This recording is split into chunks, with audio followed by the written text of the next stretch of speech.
Gaëtan Barrette, bonsoir. Bonsoir. Vous dites que vous vous êtes inspiré du modèle Kaiser pour votre réforme. Kaiser, qui est un fournisseur de soins américain privé à but non lucratif. Qu'est-ce que vous voulez emprunter de ce système-là?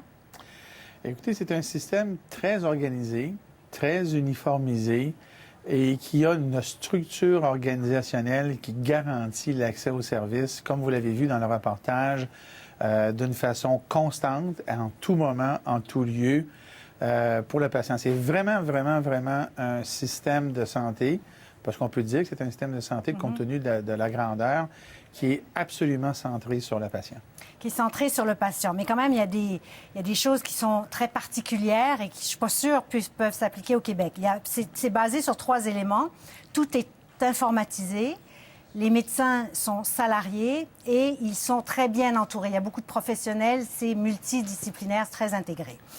Alors, commençons par le système informatique, M. Barrette. Ça fait 10 ans qu'on attend ça au Québec. Les systèmes ne sont toujours pas compatibles. Est-ce que c'est pour bientôt, ça?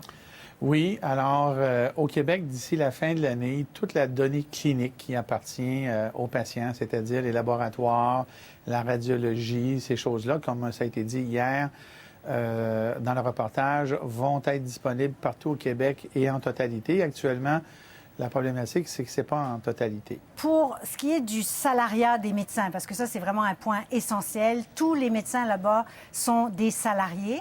Alors, est-ce que vous allez importer ça aussi? Non, parce que, et là-dessus, je vous invite à poser la question aux fédérations médicales. Le salariat, c'est une dynamique qui est complètement différente. Et vous savez, le salariat, il y a un élément qui manquait dans le reportage hier, c'est qu'à Kaiser, c'est un salariat. Il y a un fonds de pension, hein, ça c'est une chose qui serait réclamée par les médecins du Québec si on allait là.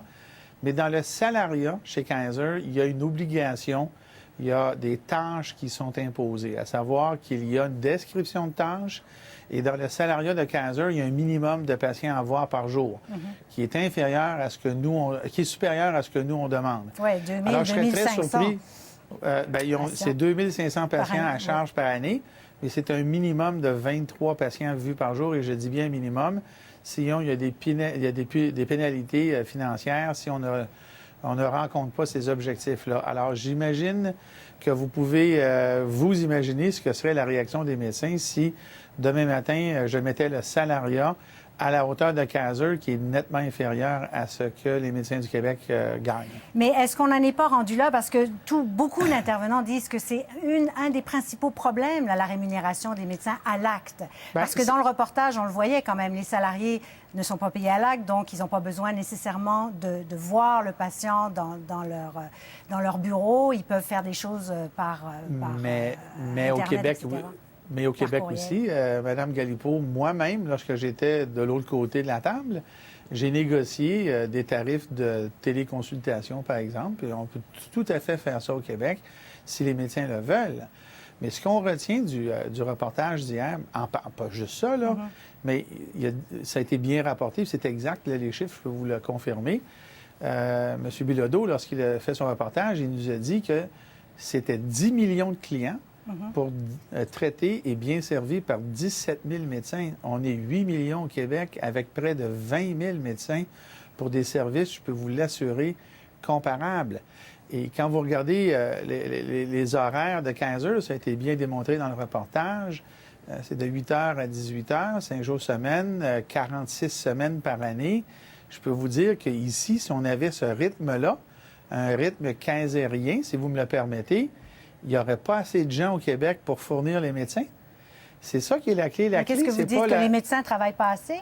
Ce que je dis, c'est que la capacité que les médecins du Québec peuvent offrir à la population n'est pas maximale. Elle n'est pas exploitée. Si les médecins au Québec offraient la capacité maximale, comme c'est le cas chez Kaiser, au Québec, à la population du Québec, il n'y aurait aucune attente. Mais quand même, ces quotas-là que vous voulez imposer aux médecins inquiètent beaucoup, inquiètent et les patients et beaucoup de médecins, M. Barrette. Je pense que les patients qui nous écoutent s'attendent à ce que quelque chose se passe pour qu'ils aient accès.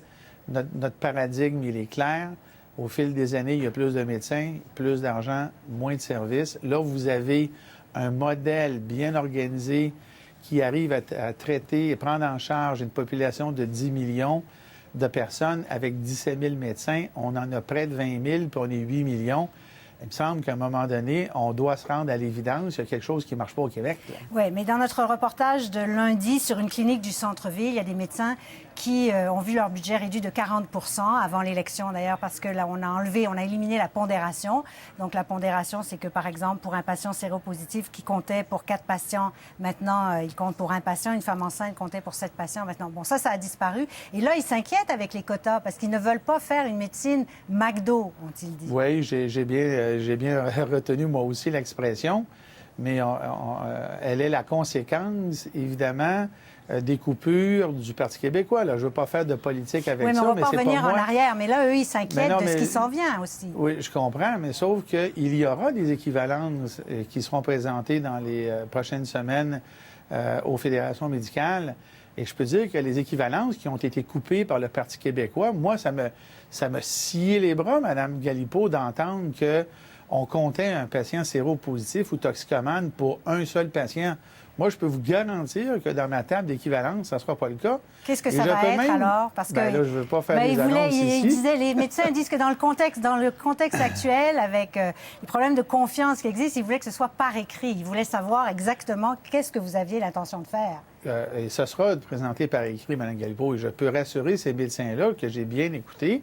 Et je suis convaincu qu'avec le système d'équivalence que l'on va déposer, vous allez pouvoir refaire le même reportage et vous allez constater que ces gens-là ne seront pas pénalisés. Donc, vous allez tenir compte des clientèles particulières, les plus vulnérables. Oui. Ah oui, c'est absolument impensable de prendre un toxicomane, un patient dépressif de façon sévère, et de le compter pour un. C'est impossible de le compter pour un si c'est un patient qui est en perte d'autonomie sévère en fin de vie à la maison. Ça, c'est mon prédécesseur qui a décidé ça. C'est pas... Mais votre prédécesseur, aujourd'hui, il disait que Régent Imbert disait aujourd'hui que le principal problème, c'est la rémunération des médecins à l'acte, qu'il fallait passer au salariat et que ça prenait beaucoup de courage politique pour faire ça. Ouais, et surtout ça, pour un ministre de la Santé qui est médecin. Et les gens qui disent ça, qui viennent du milieu médical ou du milieu qui est proche de la santé, démontrent leur profonde incompréhension de ce qui fait fonctionner un médecin.